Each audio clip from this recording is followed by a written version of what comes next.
Price Lord. கிறிஸ்துவுக்குள் மிகவும் பிரியமானவர்களே, கர்த்தராகிய இயேசு கிறிஸ்துவின் நாமத்தினாலே இந்த வேளையிலும் கூட உங்களை வாழ்த்தி வரவேற்பதில் மிகுந்த மகிழ்ச்சி அடைகிறேன். எல்லாரும் சந்தோஷமாக இருக்கிறீர்களா? சந்தோஷமாக இருப்பீர்கள் என்று சொல்லி நான் பூரணமாய் நிச்சயித்திருக்கிறேன். நீங்கள் சந்தோஷமாக இருக்க வேண்டும் என்று சொல்லி பிரார்த்திக்கிறேன். எனக்கு மிகவும் பிரியமானவர்களே, இன்றைய தினத்திலும் கூட நாம் தேவனுடைய வார்த்தையாக தியானிக்க இருக்கிற காரியம் என்னவென்றால் கர்த்தரின் வைராக்கியம். எனக்கு அருமையானவர்களே, சகரியா 1:14 இப்படியாக சொல்லுகிறது. சேனைகளின் கர்த்தர் உரைக்கிறது என்னவென்றால், நான் எருசலேமுக்காகவும் சீயோனுக்காகவும் மகா வைராக்கியம் கொண்டிருக்கிறேன் என்று சொல்லி தூதர்களை கொண்டு அவர் சொல்லுகிறார். பூமியின் எல்லா சேனைகளுக்கும் கர்த்தர் தான் தலைவராயிருக்கிறார்.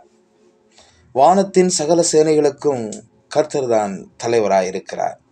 அந்த தலைவராயிருக்கிற சர்வதிகாரமுள்ள சர்வசக்தியான சர்வ வல்லமுள்ள தேவன் சீயோனாகிய நமக்காகவும் எருசலேமாகிய நமக்காகவும் அவர் கடும் வைராக்கியம் கொண்டிருக்கிறார் என்று சொல்லி வேதம் சொல்கிறது. ஆம் பிரியமானவர்களே, சர்வ பூமியின் சீயோன் என்றால் சர்வ பூமியின் மகிழ்ச்சி. நீங்கள் தான் இப்பூமிக்கு ஒளியாக இருக்கிறீர்கள். நீங்கள் தான் இப்பூமிக்கு வெளிச்சமாக இருக்கிறீர்கள். இந்த பூமிக்கு ஆசீர்வாதமாக இருக்கிற உங்களை அழித்துவிட சத்துரு அநேகம் ஏமாற்றிவிட அநேகம் தந்திரங்களை செய்கிறான். ஆகையாலே உங்களுக்காக தேவன் கடும் மகா வைராக்கியமாயிருக்கிறார். ஹல்லேலூயா. வைராக்கியம் என்று எழுதப்படவில்லை, மகா வைராக்கியம் என்று சொல்லி எழுதப்பட்டிருக்கிறது. அவர் முடிவை மாற்றத்தக்கவன் யார்? அவர் நம்மீது மிகுந்த அக்கறை கொண்டு இருக்கிறார். ஒவ்வொருவர் மீதும் அவருக்கு தனிப்பட்ட அக்கறை இருக்கிறது. அவர் மகா வைராக்கியம் கொண்டிருக்கிறாராம். ஹல்லேலூயா. பாருங்க, வைராக்கியம் என்கிற அந்த வார்த்தை அவருக்குள் இருக்கிறது. நமக்குள் என்னவெல்லாம் உணர்ச்சிகள் இருக்கிறதோ, நமக்குள் என்னவெல்லாம் சுபாவம் இருக்கிறதோ, அது எல்லாம் அவருக்குள்ளும் இருக்கிறது. நான் கேட்டேன், ஆண்டவரே, எனக்குள் இருக்கும் அத்தனை உணர்ச்சிகள் எல்லாம் உமக்குள் இருக்கிறதா என்று. தேவன் சொன்னார், நீ என் சாயலில் சிருஷ்டிக்கப்பட்டவன், உனக்குள் இருப்பது எனக்குள் இல்லை, எனக்குள் இருப்பது எல்லாம் உனக்குள் இருக்கிறது என்றார். ஹல்லேலூயா. இந்த வைராக்கியம் என்பது அவருக்குள் இருந்து வரக்கூடிய ஒரு வல்லமை. நமக்குள் என்னவெல்லாம் இருக்கிறதோ அது அவருக்குள் அதெல்லாம் இருக்கிறது. நமக்குள் இருக்கும் அன்பு அவருக்குள் இருக்கிறது. நமக்குள் இருக்கும் இரக்கம் அவரிடத்திலிருந்து வந்தது. நாம் கொண்டிருக்கிற பாசம் அவரிடத்திலிருந்து வந்தது. மணவாளன் மணவாட்டி என்கிற நேசம் அவரிடத்திலிருந்து வந்தது. நமக்குள் இருக்கும் கோபம், அதே கோபம் அவரிடத்திலும் இருக்கிறது. என்னவென்றால், நம்முடைய கோபத்தை நாம் தவறாக யூஸ் பண்ணுகிறோம்.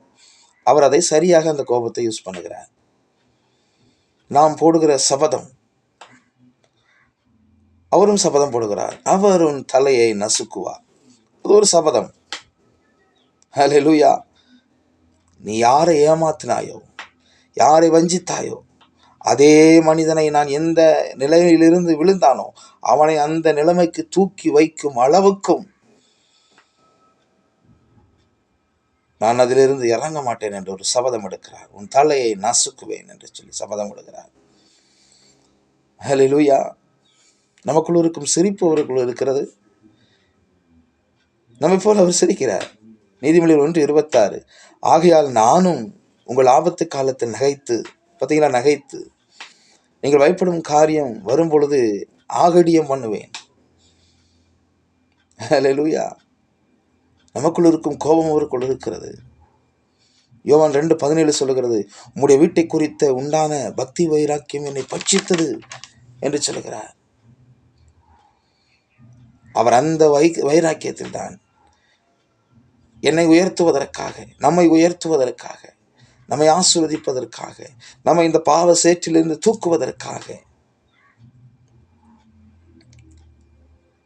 விண்ணகம் விட்டு அந்த வைராக்கியம்தான் பரலோகத்தை விட்டு இந்த பூமிக்கு அவரை இறக்கி வர வைத்தது. அந்த வைராக்கியத்தில் தான் அவர் இறங்கி வந்தார். நாமே தேவனுடைய வீடாக இருக்கும். நம்மை குறித்த பக்தி வைராக்கியம் அவரை பட்சித்தது. நீங்கள் எப்படி உங்கள் பிள்ளைகள் பசியாயிருக்கும் பொழுது உங்களுக்கு மட்டும் உயர்ந்தரக உணவை கொடுக்கும் பொழுது நீங்கள் சாப்பிடுவீர்களா? இல்லை அல்லவா? அதே போலதான் என் பிள்ளைகள் பசியினால் இருக்கிறார்கள், பசியில் நான் இல்லாமல் என் பிள்ளைகள் சாகிறார்கள் என்று சொல்லி உங்களை மீட்பதற்காக அவர் பரலோகத்தை விட்டு வைராக்கியம் கொண்டு இந்த பூமிக்கு இறங்கி வந்து உங்களை என்னை மீட்டிருக்கிறார். ஆம் பிரியமானவர்களே, அவர் நமக்காக கடும் வைராக்கியம் கொண்டிருக்கிறார். இந்த பூமிக்கு கீழே நீங்கள் திறந்து விடப்பட்டவர்கள் அல்ல. இந்த பூமிக்கு கீழே ஒரு தகப்பன் இருக்கிறார். உங்களை உயர்த்த, ஆசீர்வதிக்க, மேன்மைப்படுத்த, விழுந்த இடத்தில் உங்களை தூக்கி வைக்க உங்களுக்கு ஒரு தகப்பன் இருக்கிறார் என்பதை மறந்து விடாதீர்கள். அவர் உங்களுக்காக கடும் வைராக்கியம் கொண்டிருக்கிறார். ஹல்லேலூயா. கர்த்தர் உங்களை ஆசீர்வதிப்பாராக. ஜெபிக்கிறேன். அன்பின் ஆண்டவரே, இந்த வேலைக்காக மக்கள் நன்றி. கர்த்தர் நல்லவர் என்பதை ருசித்து பார்க்க கிருபை செய்தேன். எங்கள் மீது நீ கொண்டிருக்கிற வைராக்கியத்துக்காக மக்கள் நன்றி. அந்த வைராக்கியம் எங்களை உயர்த்தும் ஆண்டவரே, காக்கும் ஆண்டவரே, ஆசீர்வதியும் பலப்படுத்தும். இயேசுவின் மூலம் ஜெபிக்கிறோம் நல்ல பிதாவே, ஆமென். God bless you. கர்த்தர் உங்களை ஆசீர்வதிப்பாராக. Praise the Lord.